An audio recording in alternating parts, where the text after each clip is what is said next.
Shalom. Puji Tuhan. Kita berjumpa lagi. Kita percaya kita ada bukan karena kebetulan, tapi kita ada karena kasih Tuhan yang begitu besar. Amin. Saya tanya dulu nih. Saudara adalah orang percaya. Orang percaya dicirikan dengan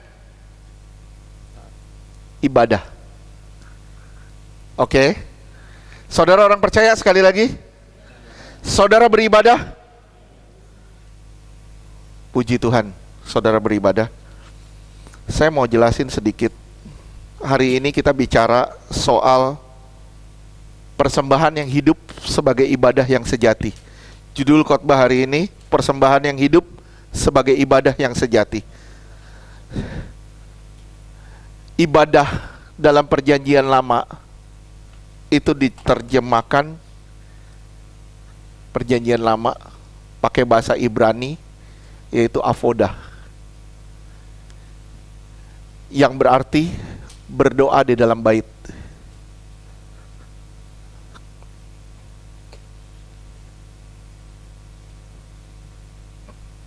Tapi luar biasanya di perjanjian baru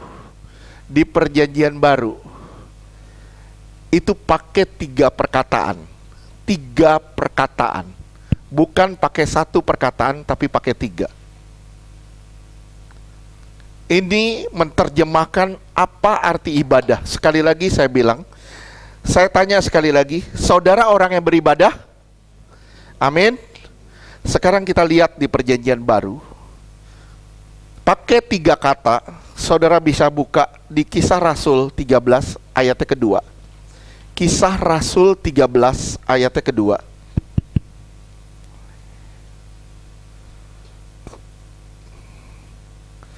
Kisah Rasul 13 ayatnya kedua. Iya. Kisah tes. Iya. Kisah Rasul 13 ayat 2. Pada suatu hari ketika mereka beribadah kepada Tuhan dan berpuasa, berkatalah Roh Kudus, khususkanlah Barnabas dan Saulus bagiku untuk tugas yang telah kutentukan bagi mereka. Lihat, kata beribadah ini pakai kata bahasa Yunani ya, liturgeo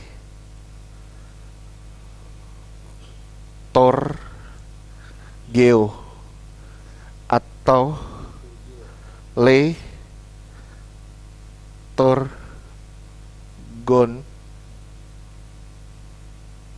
letorgonton ya Pak Heri. Liturgeo atau letorgonton, betul ya? Ya. Yang artinya berdoa kepada Allah. Sekarang saya ulang sekali lagi. Nih saudara lihat ya, saudara orang yang beribadah kan tadi. Kalau saudara orang beribadah, tiga kata ibadah ini itu harus ada di dalam saudara. Harus saudara praktekkan. Benar gak saudara orang yang beribadah? Yang pertama, tadi di Kisah Rasul 13 ayat kedua, itu pakai kata liturgeo atau liturgonton, yang artinya berdoa pada Allah. Yang kedua, pakai kata tres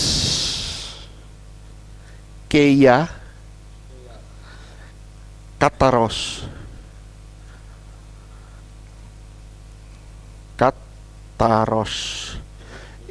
yang artinya ibadah yang sejati.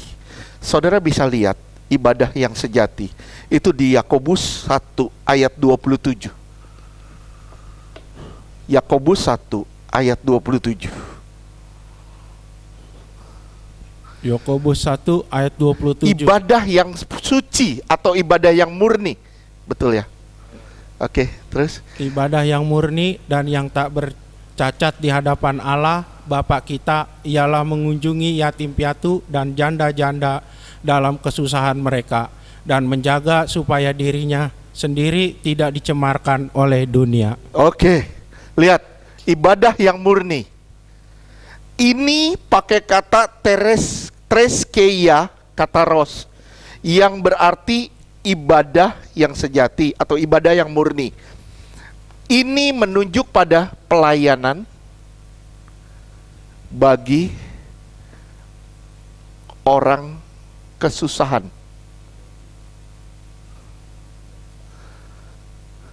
Pelayanan atau pertolongan bagi orang yang sedang kesusahan. Pakai kata treskeia kataros. Jadi ada saling membantu atau saling menolong. Itu ibadah. Ada saling rasa peduli. Ada firman Tuhan yang berkata, kalau saudara beribadah tapi saudara nggak peduli sama sanak saudara, sama orang-orang di sekitar saudara, saudara adalah orang yang lebih jahat daripada orang yang murtad. Orang yang lebih jahat daripada orang tidak percaya. Kenapa? Dia tidak peduli akan saudara-saudaranya di sekitarnya. Nah, ibadah yang kedua itu pakai kata treskeia, yang artinya pelayanan bagi kaum yang kesusahan atau orang-orang yang berkesulitan. Ini baru dua. Saudara orang beribadah kan? Ada rasa peduli nggak sama orang lain?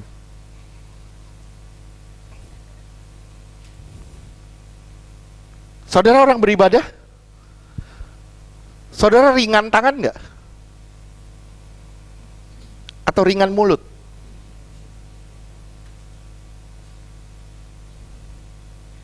Oke.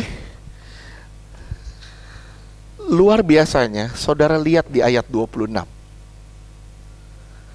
Iya. Ini juga pakai kata treskeia. Juga pakai kata treskeia. Terus? Yakobus 1 ayat 26, jikalau ada seseorang menganggap dirinya beribadah, tetapi tidak mengekang lidahnya, ia menipu dirinya sendiri, maka sia-sialah ibadahnya. Saudara beribadah artinya saudara menolong orang. Tapi kalau saudara nggak bisa ngekang lidah saudara, saudara beri beban buat orang.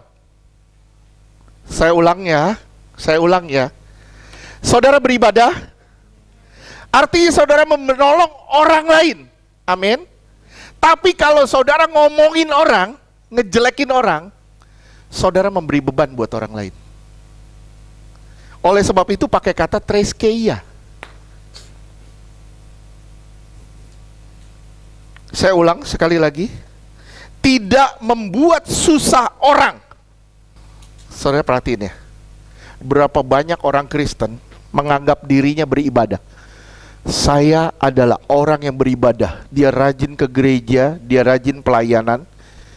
Tapi setelah keluar dari pelayanan, teman-teman pelayanannya jadi bahan omongannya. Dia gosipin teman-teman pelayanannya. Dia gosipin orang di kiri kanannya. Saya bilang, orang begini bukan beribadah, tapi mencemarkan ibadah.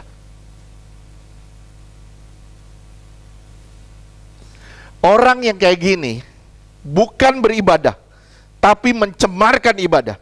Orang yang suka ngomongin orang adalah orang yang menebar racun kemana-mana. Simak ya. Orang yang suka ngomongin orang adalah orang yang suka menebar racun kemana-mana.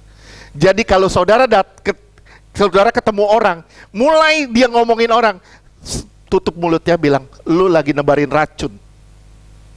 Kenapa? Karena sesungguhnya racun itu ada di dalam hatinya. Saya ulang sekali lagi. Dengar. Semua dengar ya. Semua dengar. Orang yang suka ngomongin orang adalah orang yang menebar racun kemana-mana. Orang ini ada racun di dalam dirinya, tapi dia sendiri gak sadar. Orang ini punya racun di dalam dirinya, tapi dia gak sadar. Akhirnya racun di dalam dirinya, dia sebar kemana-mana. Enggak Pak, saya lagi menyaksikan kebenaran. Saya lagi ngomong soal kebenaran. Kebenarannya apa? Itu si Vera Pak. Pakai baju terbalik mulu.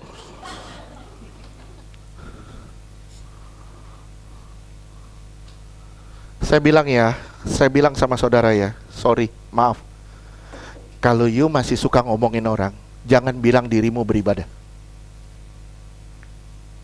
Karena kasih itu menutupi kesalahan orang lain.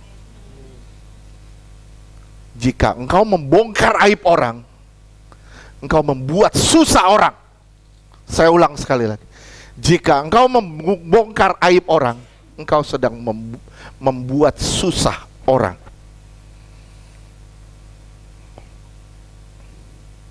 Orang yang bergosip adalah, simak nih. Dengar. Semuanya madep depan, dengar. Orang yang bergosip adalah orang yang bawa neraka kepada orang lain. Saya ulang, orang yang bergosip adalah orang yang membawa neraka kepada orang lain. Kalau saudara masih suka ngegosip, saya bilang, you sedang membawa neraka kepada orang lain. Kenapa? Karena neraka itu ada di dalam diri kamu. Dan kau sedang membawanya kemana-mana. Aduh, bahaya luar biasa. 2 Timotius 2 ayat 16 dan 17. 2 Timotius 2 ayat 16. Tetapi hindarilah omongan yang kosong dan yang tak suci yang hanya menambah kefasikan. Nah, ini gosip. Omongan yang kosong, tidak suci, cuman bikin orang jadi fasik. Saya nih ada kecewa sama si Bu Wati misal. Kekecewaan saya kepada Bu Wati itu saya lampiaskan kepada Bu Esther. Itu menjadi omongan yang tidak suci. Omongan yang tidak suci dan membuat Ibu Esther jadi fasik. Ketika Ibu Esther membenci Ibu Wati, Ibu Esther jadi fasik. Bukankah ini orang yang membawa gosip adalah orang yang membawa neraka kemana-mana? Saya bilang, kalau saudara masih suka gosip, stop mulai hari ini. Omongnya yang kudus, omonglah yang benar. Stop ngomongin orang, mulai ngomong sama Tuhan. Stop ngomongin orang, mulailah ngomong sama Tuhan. Ayat 17. 2 Timotius 2 ayat 17. Perkataan mereka menjalar seperti penyakit kanker. Bahaya nggak? Menjalar seperti penyakit kanker. Saya seneng tuh Sardi ngomongnya. Kanker. Ya dek.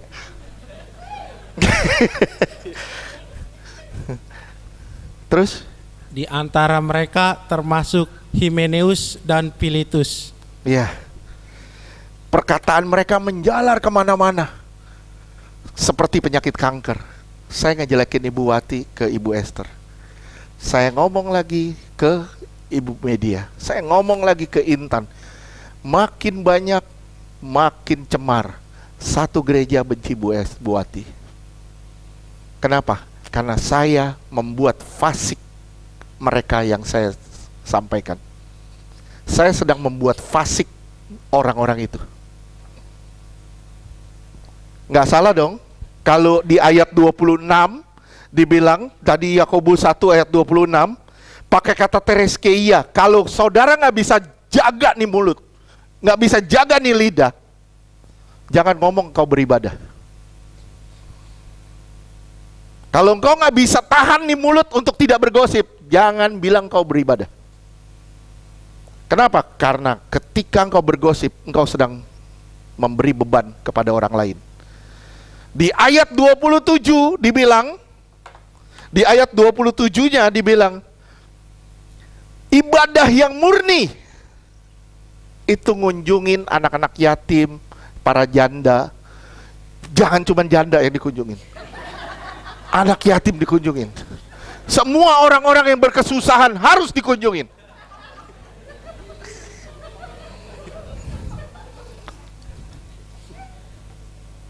Oke. Sampai sini ngerti?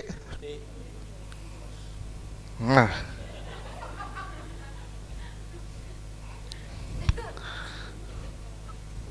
Paham ya? Sampai Tereski ya, paham? Saya tanya, saudara beribadah enggak? Ini udah lolos dua-dua. Lolos. Yang ketiga lolos, puji Tuhan. Yang ketiga, di perjanjian baru pakai kata lateria. Lateria, Roma 12 ayat ke-1.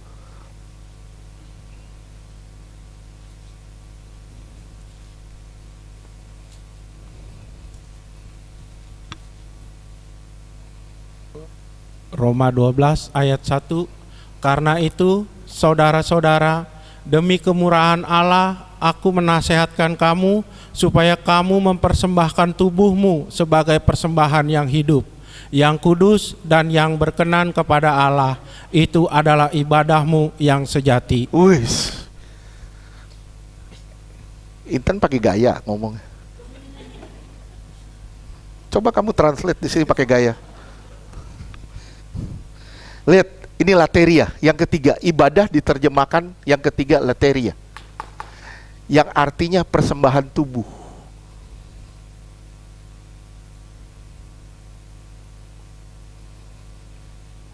Persembahan hidup sebagai ibadah yang sejati. Pakai kata lateria ibadahnya.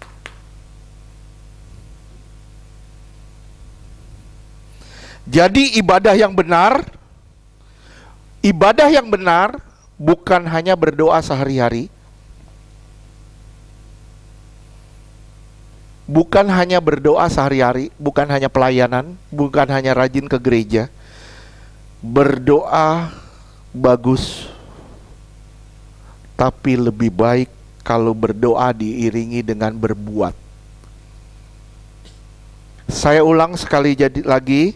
Jadi ibadah yang benar bukan hanya berdoa, tapi hidup sehari-hari yang berkenan kepada Allah dan mengulurkan tangan bagi sesama. Saya ulang, ibadah yang benar bukan hanya berdoa sehari-hari, tapi juga mengulurkan tangan bagi sesama dan hidup kudus, menjaga kesucian dan kekudusan hidup. Inilah ibadah yang sempurna. Kalau saudara menjaga kekudusan, mempersembahkan hidupmu sebagai persembahan yang hidup, saudara melakukan pelayanan kasih, saudara mengulurkan tangan bagi orang lain, saudara jadi orang yang suka membantu, ringan tangan, saudara juga berdoa, saya yakin ibadahmu adalah ibadah yang murni, ibadah yang sejati. Dan inilah yang berkenan di hadapan Allah. Ibadah yang sejati apa? Yang pertama, ibadah sejati adalah ibadah yang sejati itu terekspresinya Allah di dalam diri kita. Allah terekspresi di dalam diri saudara. Penyatuan diri dengan Allah seperti Allah terekspresi di dalam diri Yesus. Yesus terekspresi di dalam diri saudara. Yang pertama, ibadah yang sejati adalah terekspresinya Allah di dalam diri saudara. Seperti Allah terekspresi di dalam diri Yesus. Yesus terekspresi di dalam diri saudara, tergambar di dalam diri saudara. 1 Timotius 3 ayatnya ke-16. 1 Timotius 3 ayat 16. Dan sesungguhnya agunglah rahasia ibadah kita, Dia yang telah menyatakan dirinya dalam rupa ini manusia. Ibadah kita agung. Terus Dia telah menyatakan dirinya, terus dibenarkan dalam roh yang menampakkan dirinya kepada malaikat-malaikat, diberitakan di antara bangsa-bangsa yang tidak mengenal Allah, yang dipercayai di dalam dunia, diangkat dalam kemuliaan. Wis, inilah ibadah yang sejati. Ibadah yang sejati adalah terekspresinya Allah di dalam diri saudara dan saya. Allah seperti Allah terekspresi di dalam diri Yesus, Yesus juga terekspresi di dalam diri saudara. Ibadah Simak ya, ibadah itu bersumber dari hayat Allah. Bisa paham nggak sampai sini? Ibadah itu bersumber dari hayat Allah, atau sifat Allah ada di dalam ibadah. Ibadah adalah hayat Allah terekspresi di dalam diri kita. Tapi kesukaran dari ibadah adalah ego kita. Oleh sebab itu di dalam ibadah harus ada unsur sangkar diri, pikul salib dan ikut aku. Harus ada di dalam ibadah. Harus ada di dalam ibadah yang sejati. Harus ada sangkal diri, pikul salib, ikut tuh. Enggak bisa enggak. Ya, ini ibadah yang sejati yang pertama adalah terekspresinya Allah di dalam diri manusia. Yang kedua, ibadah yang sejati adalah ibadah yang mengarahkan pikirannya ke atas. Pikirannya diarahkan ke Tuhan. Itu ibadah yang sejati. Kolose 3 ayat 1 sampai 2. Kolose 3 ayat 1, karena itu kalau kamu dibangkitkan bersama dengan Kristus, carilah perkara yang di atas. Cari perkara di atas. Terus Di mana Kristus ada, duduk di sebelah kanan Allah. ayat 2. Kolose 3 ayat 2, pikirkanlah perkara yang di atas, bukan yang di bumi. Pikirin perkara-perkara di atas, bukan yang di bumi. Banyak, maaf ngomongnya agak kasar nih. Banyak sekarang orang Kristen hidup kayak anjing. Maaf, kasar. Hidupnya kayak anjing. Kayak gimana sih anjing itu? Ngendus terus ke bawah, cari makanan. Dia ngendus ke bawah terus, ngendus ke bawah terus. Begitu dia cium ada bau sesuatu, dia gali. Orang Kristen kayak gitu. Harusnya kita mengarahkan pikiran kita ke atas. Kenapa? Ngendus ke bawah ini gak ada artinya. Hidup cuma 70-80 tahun. Kalau kuat bisa lebih. Kalau saudara mengarahkan pikiran saudara ke bawah, kita gak lebih baik dari seekor anjing. Kita mengendus ke tanah, fokus pada dunia. Bahayanya apa? Setelah kita ngendus terus ke tanah, energi kita habis. Begitu kita ngendus terus ke tanah, energi kita udah habis untuk memuliakan Allah. Kita udah gak bisa lagi memuliakan Allah. Kenapa? Karena kita udah fokus sama dunia. Kalau saudara terus fokus sama masalah, kalau saudara terus fokus kepada masalah, energimu akan habis untuk berkata, Bapa engkau baik.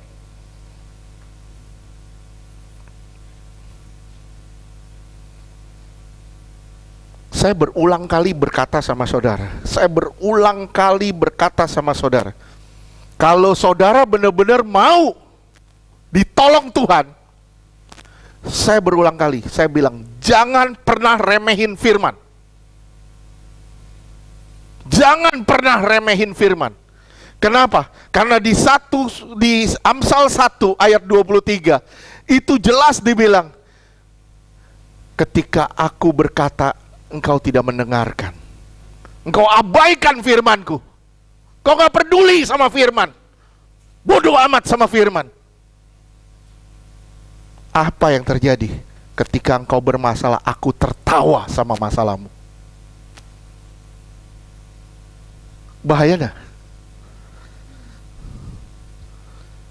Sorry, maaf, kita fair-fairan aja, kita ngomong belak-belakan aja.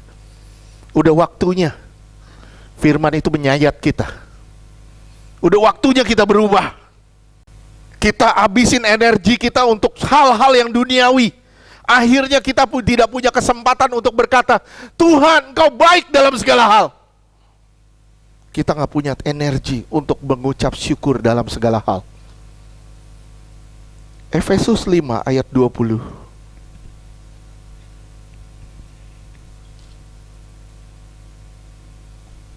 Efesus 5 ayat 20, Ucaplah syukur senantiasa Senantiasa itu bicara soal waktu. Terus atas segala sesuatu. atas segala sesuatu itu bicara soal keadaan. Jadi semua waktu, setiap keadaan dan setiap waktu ucapkan syukur buat Allah. Berapa banyak orang bisa bersyukur ketika semua serba nggak ada? Berapa banyak orang bisa bilang Tuhan baik ketika dia nggak punya apa-apa? Tapi berapa banyak orang bisa bilang Tuhan Engkau baik walaupun aku nggak punya, tapi tetap aku punya Allah yang tidak pernah meninggalkan aku. Oke. Bagaimana orang Kristen bisa menang perang dalam peperangan rohani? Simak ya. Bagaimana orang Kristen bisa menang dalam peperangan rohani jika pikirannya pada dunia? Gak mungkin bisa menang.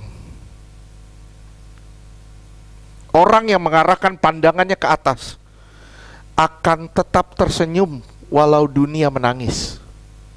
Saya ulang, simak ya. Orang yang mengarahkan pandangannya ke atas akan tetap tersenyum walaupun dunia menangis. Dunia menangis, meraung, tidak menentu. Dia tetap bersyukur. Kenapa? Karena yang dia lihat adalah Tuhan yang besar dan Tuhan yang baik.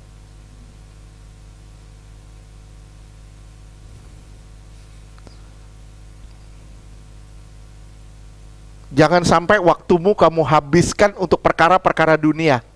Saya ulang, jangan sampai waktumu kamu habiskan perkara-perkara dunia sampai kau gak punya kesempatan untuk bisa bersyukur dalam segala perkara. Apalagi kalau waktumu kamu habiskan untuk ngomongin orang.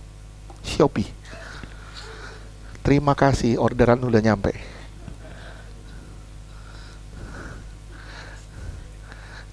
Oke, yang pertama, ibadah yang sejati adalah terekspresinya Allah. Yang kedua, ibadah yang sejati adalah mengarahkan pikiran kita ke atas. Yang ketiga, ibadah yang sejati adalah belajar berpikir seperti Allah berpikir. Belajar berpikir seperti Allah berpikir. 1 Timotius 4 ayat yang ke-7.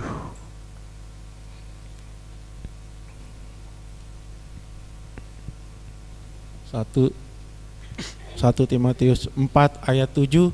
Tetapi jauhilah tahayul dan dongeng nenek-nenek tua, latihlah dirimu beribadah. Tua. Oke. Latih dirimu beribadah. Lihat ya.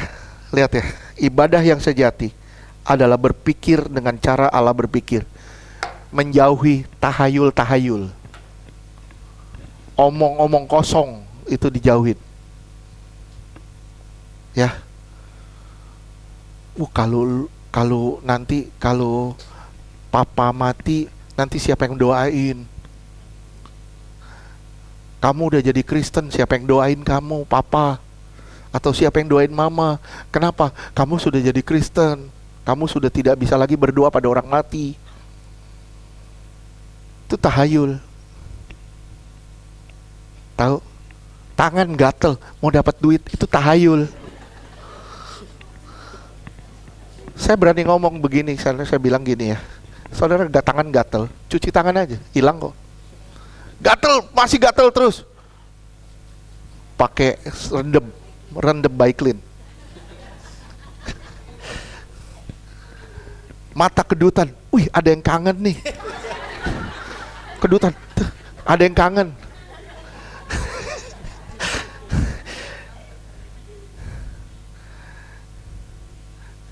Itu banyak sekali tahayul. Ya, dulu nenek saya kalau ngomong gini, anak perempuan, kalau sore-sore jangan berdiri depan pintu. Jangan berdiri depan pintu kalau sore-sore, masuk ke dalam. Kenapa? Gak dapat jodoh.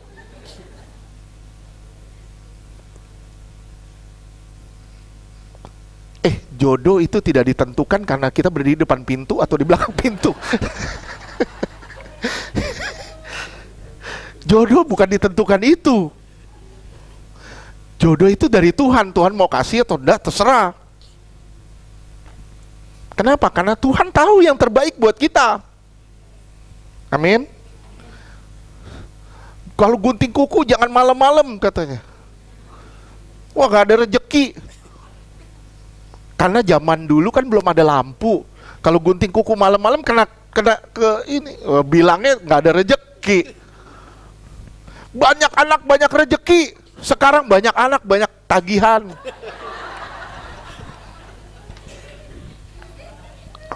Tambah banyak anak kita, tambah banyak pengeluarannya.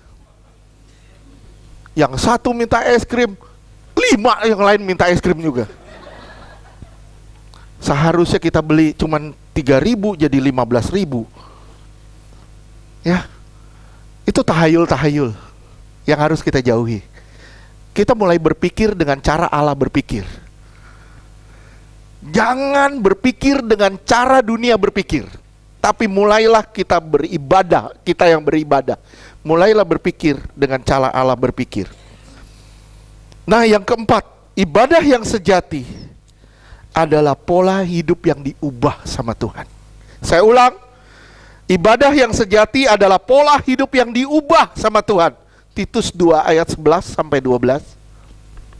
Titus 2 ayat 11, karena kasih karunia Allah menyelamatkan semua manusia sudah nyata. Ya, lihat ya. Karena kasih karunia itu sudah nyata. Terus Titus 2 ayat 12, ia mendidik kita supaya ia kita mendidik, ianya siapa? Ianya itu kasih karunia. Ianya itu kasih karunia. Terus supaya kita meninggalkan kefasikan dan keinginan-keinginan duniawi, dan supaya kita hidup bijaksana, adil, dan beribadah di dalam dunia sekarang supaya ini. kita hidup beribadah. Ibadah yang berikutnya ini, ibadah yang sejati adalah kerinduan kita untuk diubah setiap hari. Setiap hari kita rindu untuk mengalami pembaharuan demi pembaharuan. Itu ibadah yang sejati. Kalau saudara nggak kepingin untuk berubah, gue biarin aja begini aja. Biarinlah. Ada orang yang bilang gitu. Biarin, nanti kalau gue udah mau mati baru gue cari Tuhan. Ada. Saya pernah ketemu orang yang bilang gini, biarin, gue masuk neraka nggak apa-apa. Dia belum tahu neraka kayak apa. Dia pikir neraka kayak Dufan. Masuk dicap bisa keluar lagi. Neraka itu bukan kayak gitu. Begitu masuk mau cari jalan keluarnya kagak ada loh. Nggak dapat jalan keluar, bingung, nggak bisa keluar lagi. Udah masuk, udah tinggal di situ selama-lamanya.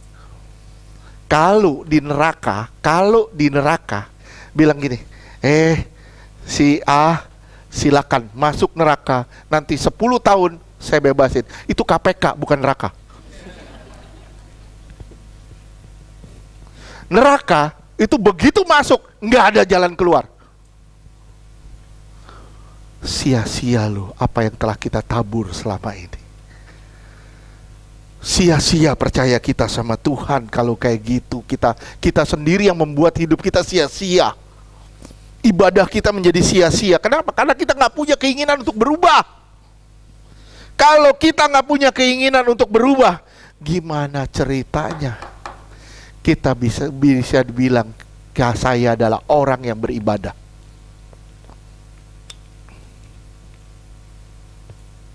Sorry, maaf ya, saya bilang sekali lagi ya, kalau saudara nggak pernah baca firman, jangan berharap hidupmu berubah. Kalau saudara nggak pernah berdoa, jangan berharap hidupmu berubah. Kalau saudara nggak punya kemauan, jangan berharap hidupmu berubah. Kalau sekedar engkau mau diberkati, saya bilang, iblis bisa memberkatimu, tapi engkau kehilangan janji Allah yang sempurna. Amin. Jadi rahasia kemenangan ada di dalam ibadah yang sejati. Saya ulang, rahasia kemenangan ada di dalam ibadah yang sejati. Semua dimulai dari persembahan hidup. Saya ulang, semua itu dimulai dari persembahan hidup. Kontradiktif banget. Kontradiktif banget. Kenapa? Karena yang disebut persembahan itu identik dengan kematian. Ketika saudara mau mempersembahkan diri, itu artinya saudara mati. Persembahan itu identik dengan kematian. Dan kata hidup itu menjadi sangat kontradiktif. Persembahan hidup itu sangat kontradiktif. Kenapa? Karena persembahan harusnya mati, tapi ini persembahan jadi hidup. Saudara mau lihat Yesus itu jadi persembahan yang hidup. Dia serahin dirinya di atas kayu salib. Dia mati di atas kayu salib. Dan dia bangkit pada hari ketiga. Hewan disembelih mati baru bisa dipersembahkan. Saya ulang ya, hewan disembelih mati baru bisa dipersembahkan. Nggak ada hewan hidup-hidup langsung dilempar, dibakar. Nggak ada, itu persembahan nggak ada begitu. Dari zaman dulu selalu disembelih dulu, dipenggal dulu lehernya, dipotong dulu, baru ditaruh di atas mezbah. Betul? Nah, kita pun begitu. Kalau hidupmu mau menjadi persembahan yang hidup, saya bilang, you harus mati dari semua kedagingan. Baru saudara bisa mendapatkan kehidupan. Persembahan yang hidup mati dari kehidupan lama dan hidup dalam hidup yang baru. Artinya hidup yang dibangkitkan. Banyak orang Kristen hari ini belum hidup dalam hidup kebangkitan. Roma 6 ayatnya ke-5. Roma 6 ayat 5. Sebab jika kita telah menjadi satu dengan apa yang sama dengan kematiannya, kita juga akan menjadi satu dengan apa yang sama dengan kebangkitannya. Iya. Simak ya. Persembahan diri kita, persembahan diri saudara, bahasa nih mempersembahkan diri kepada Tuhan. Ya. Itu karena ucapan syukur dia kepada Tuhan. Dia mempersembahkan dirinya kepada Tuhan. Saya mau menyerahkan diri kepada Tuhan. Itu ucapan syukur bahasa kepada Tuhan. Lihat ya, supaya apa? Supaya bahasa menjadi sama dengan kematian Yesus. Apa yang Tuhan lakukan bagi kita, kita patut syukuri. Kita harus menjalankan hidup seperti Allah hidup. Sekarang, persembahan seperti apa yang berkenan kepada Allah? Persembahan yang hidup seperti apa yang berkenan kepada Allah? Yang pertama, persembahan yang berkenan kepada Allah adalah persembahan yang sempurna, tanpa cacat dan tanpa celah. Yang pertama, persembahan tanpa cacat, tanpa celah. Persembahan yang sempurna, artinya persembahan yang tidak ada celahnya. Saudara harus hidup tanpa celah supaya saudara menjadi persembahan bagi Allah. Coba lihat Imamat 22 ayat 19 sampai 21.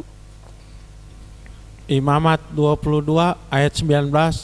Maka supaya Tuhan berkenan akan kamu, haruslah persembahan itu tidak bercela dari lembu jantan, domba atau kambing. Lihat, persembahan itu tidak boleh bercela. Terus Imamat 22 ayat 20. Segala yang bercacat badannya janganlah kamu persembahkan. nggak bisa dipersembahkan. Saudara cacat hidup, saudara tidak bisa mempersembahkan diri kepada Tuhan. Cacat kelakuan, cacat tabiat, saudara nggak bisa jadi persembahan. Saudara harus jadi persembahan yang sempurna. Amin. Kalau saudara cacat tabiat, saya bilang tidak bisa menjadi persembahan. Terus ayat 21. Imamat 22 ayat 21.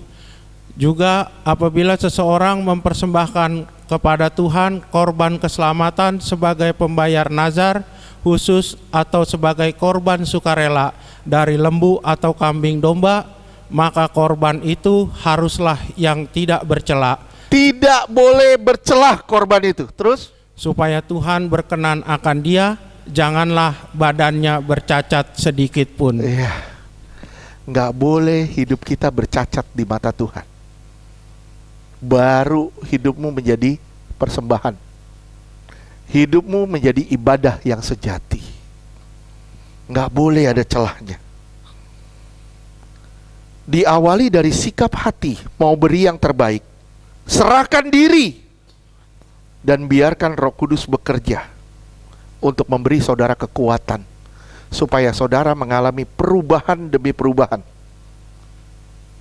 Saya tadi beberapa hari lalu saya ada baca kisahnya John Sung. Tahu John Sung? Seorang penginjil tahun 40-an lah dari Cina. Ya. Dia bilang gini, ini teguran termasuk buat saya, teguran buat saya. Saya harap ini jadi teguran buat saudara. Dia bilang gini, aku tidak bisa berkhotbah seperti si A, sebaik si A. Aku tidak bisa berkhotbah sebaik si B. Aku tidak bisa menyanyi sebaik Bella. Aku tidak bisa menyembah sebaik Bella. Aku tidak bisa main musik sebaik itu The Aritonangs sama Siregar. Aku tidak bisa bermain musik sebaik mereka. Tapi aku bisa mencintai Tuhan lebih dari mereka mencintai Tuhan. John Sung bilang gitu. Dia bilang gini, aku gak bisa khotbah seperti si A, si B, si C. Tapi yang aku bisa adalah mengasihi Tuhan lebih dari mereka mengasihi Tuhan. Waduh, begitu saya baca itu seperti hantaman besar berat. Bang! Benar. Saya gak bisa bikin apa-apa. Saya hanya bisa memberikan cinta saya kepada Tuhan lebih dari siapapun mencintai Tuhan. Saya punya satu kerinduan, supaya saudara dan saya sama-sama mencintai Tuhan dan melakukan, mengerjakan hidup ya seperti yang Tuhan inginkan. Kalau saudara sampai ke tingkat itu, percayalah hidupmu menjadi persembahan tanpa celah. Waduh, saya baca kisahnya John Sung, dia bilang gitu. Wah, saya bilang, benar loh. Saya tidak bisa berkhotbah sebaik si A, si B, si C. Saya tidak bisa nyembah sebaik si A, si B, si C. Tapi saya punya sebenarnya kesempatan untuk mengasihi Tuhan lebih dari si A, si B, si C. Dan itu sebenarnya harus kita raih. Ya. Bilang sama Tuhan, Engkau lebih dari siapapun Tuhan. Engkau lebih dari siapapun. Bahkan Engkau lebih dari apapun yang aku butuhkan. Engkau lebih dari siapapun, bahkan lebih dari apapun yang aku butuhkan hari ini. Bahkan aku membutuhkan nafas, Engkau aku butuhkan lebih dari nafasku. Kalau saudara sampai ke tingkat ini, hidupmu tanpa celah, jadi persembahan yang sempurna. Engkau rindu dapat kasih, engkau dapat kasih dari Dia. Engkau rindu apa? Tuhan beri buat saudara. Yang Tuhan minta cuma satu. Apakah engkau mengasihi aku seperti aku mengasihimu? Jauh dari benar. Persembahan yang berkenan di hadapan Allah, yang pertama, harus tanpa celah. Kedua, persembahan itu harus mati. Persembahan itu harus mati. Apakah hidupmu sudah mati bagi diri sendiri atau mati rohani? Ataukah saudara hidup bagi Allah atau saudara hidup bagi diri sendiri? Pertanyakan ini setiap hari dalam hidupmu. 2 Korintus 4 ayat 10. 2 Korintus 4 ayat 10. Kami senantiasa membawa kematian Yesus di dalam tubuh kami, supaya kehidupan Yesus juga menjadi nyata di dalam tubuh kami. Ya. Saudara mau menampilkan Yesus di dalam hidup saudara? Mau menampilkan Yesus? Kamu harus mati dulu. Mati dari keinginan, mati dari kehendak, mati dari diri sendiri. Baru kita orang bisa ngelihat kita, wih, bener loh, karakternya, sifatnya, di mana dia ada sukacita, ada damai sejahtera. Bukan di mana dia ada kerisuhan, ada keributan, ada gosip. Roma 8 ayat 13. Roma 8 ayat 13, sebab jika kamu hidup menurut daging, kamu akan mati. Tetapi jika oleh roh kamu mematikan perbuatan-perbuatan tubuhmu, kamu akan hidup. Lihat ya, kalau kamu hidup pakai daging, kamu akan mati. Tapi kalau roh Allah di dalam kamu mematikan semua perbuatan tubuhmu, baru kamu hidup. Persembahan harus mati. Kalau saudara bilang, saya mau mempersembahkan hidup saya sebagai persembahan bagi Tuhan, kamu harus mati. Nggak bisa persembahan itu hidup-hidup ditaruh, nggak bisa. Kamu harus mati dulu. Oke? Jadi persembahan tanpa cacat, tanpa celah. Yang kedua, persembahan harus mati. Yang ketiga, persembahan harus dibakar dengan api. Persembahan kita harus dibakar dengan api. Apinya dari mana? Apinya dari Tuhan.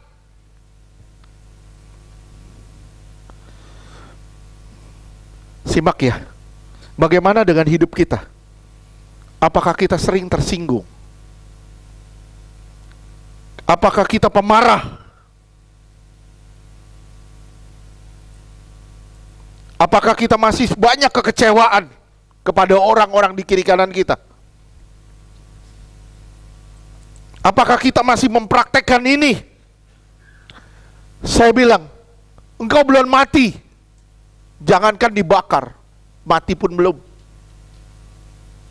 Engkau harus mati.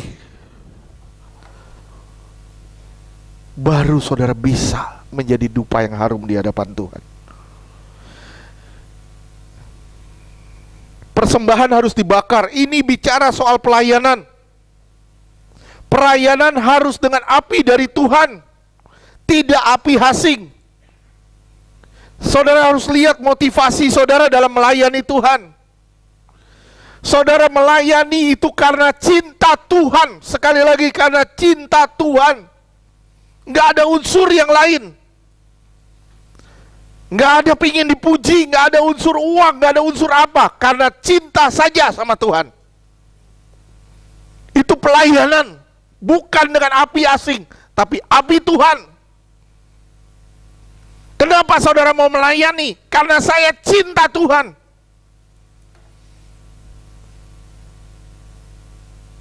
Gak pusing. Orang mau bilang kita bagaimana, gak pusing. Yang penting pelayanan kita berkenan di hadapan Tuhan. Amin. Walaupun kita nyanyi, suara kita fals, segala macam, gak pusing. Yang penting kita berkenan di hadapan Tuhan. Orang mau bilang kita gimana, suara kita jelek, nggak apa-apa. Nggak masalah. Yang penting hati kita cakep. Orang mau bilang khotbah lu jelek, nggak apa-apa. Yang penting tulus dari hati yang paling dalam. Kita beri buat Tuhan yang terbaik. Males gua nggak ada pelayanan, gua datang cuma duduk-duduk doang. Saya bilang ya sama saudara ya, kalau saudara datang karena jadwal, you pelayanan karena api asing. Dengan api asing, saudara datang bukan karena jadwal, tapi karena kerinduan untuk melayani Tuhan atau memberi yang terbaik buat Tuhan. Saudaraku yang dikasihi Tuhan, saudara bisa lihat dosa dalam melayani itu ada di Imamat 10 ayat 1 sampai 7, tapi nggak usah dibaca. Itu kisahnya begini. Nadab dan Abihu mati. Kenapa? Karena dia membubuhkan api asing di dalam persembahannya. Betul nggak? Coba lihat di judul perikopnya aja. Imamat 10 mulai dari 1 ayat 7. Judul perikopnya aja. Kematian Nadab dan Abihu, ya, karena dia pakai api asing. Terus lanjutannya, judul perikop berikutnya apa? Larangan untuk minuman keras. Larangan keras untuk minuman keras. Jadi saya cuma mengambil kesimpulan, kenapa Nadab dan Abihu mati? Karena dia melanggar kekudusan Allah. Karena dia melanggar kekudusan Allah. Dia taruh api asing. Kalau saudara, kalau saudara melayani dan saudara masih tetap hidup dalam dosa, saya bilang, you melayani dengan api asing. Saudara harus perhatikan Nadab dan Abihu. Aduh, maaf, saya kasih ilustrasi sedikit. Jika Pak Yogo hidup di perjanjian lama dan Pak Yogo jadi seorang imam, empot-empotan nggak pelayanan? Kenapa? Gue bener gak nih? Gue bener nih? Atau gue kesambar api nanti dari atas? Siapa yang mau melayani? Saya yakin begitu dijadwal, si Rizka jadi singer, dia kagak datang. Kenapa? Takut tersambar api. Takut semua. Hebatnya apa? Kita hidup di masa kasih karunia. Tapi jangan meremehkan kasih karunia. You harus melayani dengan api Tuhan, bukan dengan api asing. Nggak boleh melayani dengan dosa. Kalau saudara komit pelayanan, saudara komit dengan kekudusan. Waduh, Pak, tambah tajam, tambah gak enak dengernya. Gak apa-apa. Kalau kita mau pelayanan, kita pelayananlah dengan benar. Tidak ada unsur-unsur lain dalam pelayanan.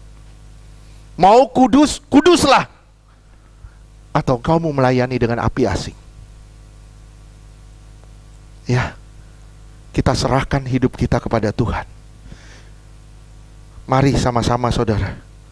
Kita sudah belajar firman Tuhan. Bagaimana caranya kita mempersembahkan hidup kita kepada Tuhan.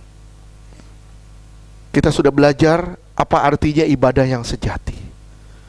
Sekarang persembahan hidup saudara, jadikan itu sebagai ibadahmu yang sejati. Amin. Tuhan berkati.